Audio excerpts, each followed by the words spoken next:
تبارك الذي نزل الفرقان على عبده ليكون للعالمين نذيرا۔ بسم اللہ الرحمن الرحیم۔ ہماری اس مجلس کا آج کا پہلا سوال ہے، کسی بھائی نے دلی سے سوال کیا ہے۔ سوال یہ ہے کہ مفتی صاحب السلام علیکم ورحمۃ اللہ وبرکاتہ۔ جی بھائی، وعلیکم السلام ورحمۃ اللہ وبرکاتہ۔ سوال یہ ہے کہ مفتی صاحب، گھر میں تراویح کی نماز ہونی ہو تو داڑھی منڈانے والے حافظ اور داڑھی نہ منڈانے والے بارش غیر حافظ جو صرف ناظرہ قرآن پڑھا ہوا ہو، ان میں سے کس کو امام بنانا چاہیے؟ برائے مہربانی جواب دے، این نوازش ہوگی۔ سوال کرنے والے محمد فاروق صاحب دلی سے۔ جی بھائی، ماشاءاللہ آپ کا سوال بہت بہترین ہے۔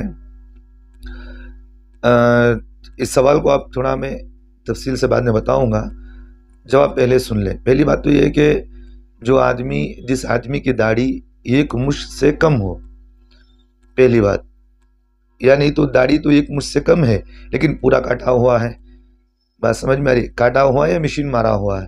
ایک مشت سے کم ہے یا نہیں تو وہ ایک مشت سے کم تو ہے ہی لیکن پوری کٹی ہوئی ہے، یعنی تو پورا منڈایا ہوا ہے۔ تو بہرحال جس آدمی کی داڑھی ایک مشت سے کم ہوتی ہو تو اس آدمی کی اقتداء میں نماز پڑھنا اور اس کا امامت کرنا دونوں مکروہ تحریمی ہے۔ تو بہرحال اس کو امامت بھی نہیں کرنا چاہیے اور اس کی اقتداء میں نماز نہیں پڑھنا چاہیے۔ اگر پڑھیں گے تو مکروہ تحریمی ہے، کیونکہ دیکھیں امامت ایک بڑا منصب ہے، بہت ذمہ داری کا حصہ ہوتا ہے، اور یہ رسول اکرم صلی اللہ علیہ وسلم کی پوری زندگی جو اللہ کے رسول صلی اللہ علیہ وسلم نے امامت کی ہے تو بڑی ذمہ داری کا حصہ ہوتا ہے۔ تو اس لیے اگر کوئی آدمی داڑھی منڈا ہوا ہو تو اس آدمی کو امامت نہیں کروانا چاہیے اور اس کو آگے نہیں بڑھانا چاہیے، پہلی بات۔ دوسری بات یہ ہے کہ اگر کوئی شریعت کا پابند اگر کوئی امام آپ کو نہیں مل پا رہا ہے تو پھر آخری درجہ یہ کرے کہ کیونکہ تراویح کے اندر دو باتیں ہیں، کیونکہ تراویح کے اندر دو سنتیں ہیں، ایک ہے مکمل 20 رکعت تراویح پڑھنا، یہ سنت موقدہ ہے۔ دوسری چیز کہ پورا قرآن مجید مکمل پڑھنا، یہ بھی سنت ہے۔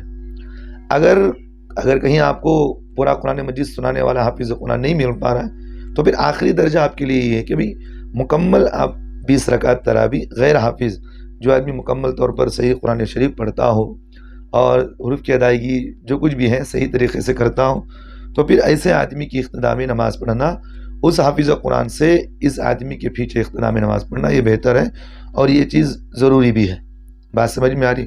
تو پھر اس کی اقتداء چھوڑ کر آپ اس کی اقتداء میں نماز پڑھیں گے تو پھر مکروہ تحریمی ہوگی، تو ایسے آدمی کو امام نہیں بنانا چاہیے۔ اور یہ آج کل یہ عمومی طور پر یہ چیزیں پائی جا رہی ہیں کہ عمومی طور پر تو یہ ہے کہ بھئی جیسے شعبان یا رجب کا مہینہ آ گیا تو بعض حفاظ تو پورے سال تو داڑھی کاٹتے ہی ہیں، بعض حفاظ کہنا عمومی بات نہیں، جیسے رجب کا چاند دکھ گیا تو پھر وہ اپنی داڑھی چھوڑنا شروع کر دیتے ہیں، تو صرف اس لیے کہ بھی تراویح سنایا جائے، تو پھر اس لیے ایسے حفاظ کے لیے ضروری ہے کہ بھئی آپ اپنے اس طرح کی حرکتیں نہ کریں، آپ مکمل داڑھی رکھیں، داڑھی کو کھیل کود کا مذاق نہ بنائیں۔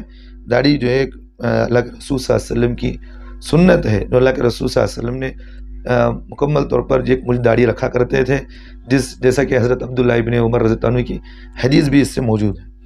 تو بہرحال ایک مجھ سے کم داڑھی جو آدمی کاٹا ہے تو پھر ایسے آدمی کو اقتداء میں نماز نہیں پڑھنا چاہیے، کیونکہ وہ آدمی فاسق ہے، تو فاسق کی اقتداء میں نماز پڑھنا مکروہ تحریمی، اور فاسق کو امام بھی نہیں بنانا چاہیے، بات سمجھ میں آ رہی ہے؟ دیکھیں، فاسق اس آدمی کو کہتے ہیں جو آدمی گناہ کرنے کے بعد اس گناہ پر جرت پیدا کرے، یعنی لوگوں کو اس گناہ پر جرت مندی کے ساتھ لوگوں کے سامنے پھرتا پھرے، تو اس آدمی کو کہتے ہیں کہ فاسق۔ سمجھ میں آ رہی بات؟ فاجر تو یہ کہ گناہ کرنے والا اپنی ذات کے ساتھ ہوتا ہے، لیکن فاسق جو ہوتا ہے وہ خود بھی گناہ کر رہا ہے، لوگوں کو بھی اس کی دعوت دے رہا ہے، تو فاسق کو امام نہیں بنانا چاہیے اور فاسق اقتداء میں نماز نہیں پڑھنا چاہیے۔ تو یہ ہے تراویح کا مسئلہ، بات سمجھ میں آ رہی؟ تو اللہ تعالیٰ سے دعا کرے کہ بھئی پہلی بات تو ہے کہ آپ اپنے گھروں کے اندر حافظ قرآن بنانے کی کوششیں کریں، اپنے گھروں کے اندر حفاظ اپنے بچوں کو حافظ بنائے، ڈاکٹر بنائے، جو کچھ بنانا بنائے، لیکن حافظ قرآن بھی اپنے بچوں کو بنائے، تو اس طرح کے مسائل آپ کے سامنے نہیں آئیں گے۔ بات سمجھ میں آ رہی؟ تو پھر اللہ تعالیٰ ہم تمام کو عمل کی توفیق دے۔